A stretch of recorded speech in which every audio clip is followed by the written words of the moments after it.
तो चलिए शुरू करते हैं। हम फिर से लेकर आए हैं केवीएस मदान के कुछ इम्पोर्टेंट प्रश्न जो कि परीक्षा की दृष्टि से बहुत महत्वपूर्ण है। तो चलिए स्टार्ट करते हैं बिना किसी देरी के। क्वेश्चन नंबर 52 तक हम लोगों ने पिछले पार्ट में देख लिया था। आज अब हमको क्वेश्चन नंबर 53 देखना है कि क्वेश्चन नंबर 53 में क्या पूछ रहा है।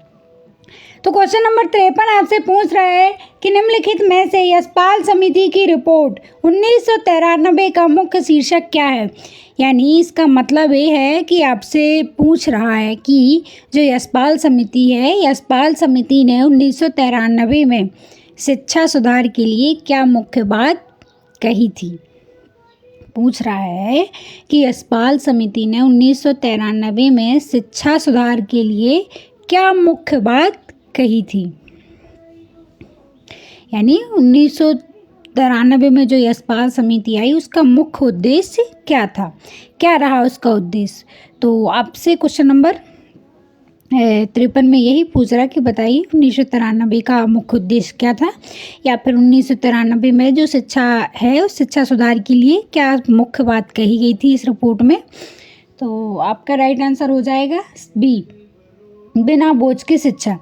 जो यशपाल समिति है, यशपाल समिति ने कहा था कि बिना बोझ की शिक्षा दी जाए। यानी कैसे, क्या था ना, जो पहले के बच्चे थे तो पहले के बच्चों पर पढ़ाई का बहुत ज़्यादा दबाव रहता था और किताबें भी क्या थी, किताबें भी बहुत भारी और कठिन थीं, जिस वजह से क्या होता था, बच्चे जो होते थे उन्हें रटने पर ज़्यादा जोर दिया जाता था, उन्हें रटना पड़ता था ज़्यादा। इसलिए इस समिति ने क्या किया, इस समिति ने कहा कि पढ़ाई को आसान बनाया जाए, रोचक बनाया जाए और समझने योग्य बनाया जाए, ताकि क्या हो, बच्चों पर इसका बोझ ना हो, बोझ कम हो, बच्चों को ये बोझ ना लगे पढ़ाई। तो उन्होंने कहा कि बोझ कम करो और क्या करो, रटने की बजाय इसको समझकर सीखो, इस पर जोर दिया गया है। यानी इसका राइट आंसर हो जाएगा बिना बोझ की शिक्षा, इसे समझ कर पढ़ने के लिए यहाँ पे जोर दिया गया है। तो इसका राइट आंसर हो जाएगा बी।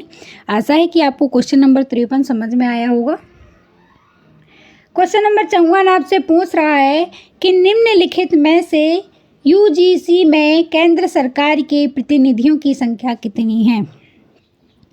मतलब आपसे पूछ रहा है प्रश्न कि विश्वविद्यालय जो अनुदान आयोग है, यूजीसी जो है, इसमें केंद्र सरकार के कितने सदस्य होते हैं। आपसे पूछ रहा है कि यूजीसी में केंद्र सरकार के कितने सदस्य होते हैं। तो आपका राइट आंसर हो जाएगा बी, आपका राइट आंसर हो जाएगा बी, 2 सदस्य होते हैं केंद्र सरकार के। ठीक है। इसके बाद क्वेश्चन नंबर 55 आपसे पूछ रहा है कि निम्नलिखित में से कौन सी एजेंसी या संस्था ने प्रत्यायन बोर्ड की स्थापना की। कौन सी समिति ने या फिर कौन सी संस्था ने प्रत्यायन बोर्ड की स्थापना की। यानी किस संस्था ने शिक्षा संस्थानों की गुणवत्ता जांचने वाला बोर्ड बनाया। आपसे पूछा जा रहा है कि वह कौन सी संस्था है जिसने शिक्षा संस्थानों की गुणवत्ता जांचने वाला बोर्ड बनाया या फिर मान्यता देने वाला बोर्ड बनाया। तो आपका राइट आंसर हो जाएगा क्या, आपका राइट आंसर हो जाएगा ए, भारतीय कृषि अनुसंधान परिषद। यानी आपका राइट आंसर हो जाएगा क्या, ICAR, यानी Indian council of agriculture research.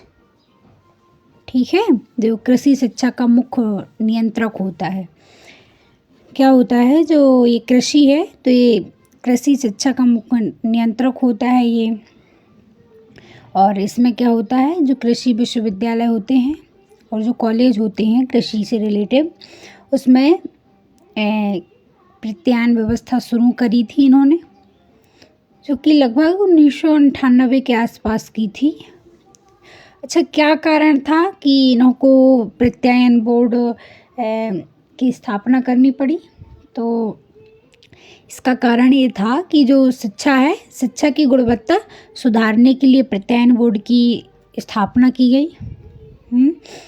कि ताकि जो सभी कॉलेज हैं वो अच्छा पढ़ा सकें। यह देखने के लिए कि जो कॉलेज और कृषि कॉलेज हैं वहाँ पे अच्छा पढ़ा रहे हैं वहाँ के टीचर या फिर नहीं, यह सब जांचने के लिए इस समिति इसको बनाया, बोर्ड को, प्रत्ययन बोर्ड को। और जैसे एक समान स्तर बनाने के लिए, सभी का एक समान स्तर हो और छात्रों को बेहतर शिक्षा मिले, यानी अच्छी लैब हो, शिक्षक हों और सुविधाएं हों अच्छी, इसलिए इस प्रत्ययन बोर्ड समिति की स्थापना करी गई। किसके द्वारा? भारतीय कृषि अनुसंधान परिषद द्वारा, यानी ICAR द्वारा, यानी Indian council of agriculture research द्वारा इसकी स्थापना की गई। अब क्वेश्चन नंबर, आपका राइट आंसर ए होगा। अब क्वेश्चन नंबर 56वां आपसे पूछ रहा है। क्वेश्चन नंबर 56 आपसे क्या पूछ रहा है? क्वेश्चन नंबर 56 आपसे पूछ रहा है कि निम्नलिखित में से किस संस्था द्वारा भारतीय प्रत्ययन बोर्ड वर्ष 1987 में स्थापित किया गया? अब यहाँ पे देखिए सन दिया है, वहाँ पे सन नहीं, वहाँ पे सामान्य पूछा है आपसे, तो सामान्य पूछेगा। अगर कुछ में कोई सनबंध नहीं दिया होगा तो आपका राइट आंसर भारतीय कृषि अनुसंधान परिषद हो गया। अब यहाँ पे सन दिया है कि 1987 में किसने प्रत्ययन बोर्ड की स्थापना की थी, तो आपका राइट आंसर होगा इसमें कौन सा? ए होगा, AICTE यानी all India council for technical education, आपका राइट आंसर हो जाएगा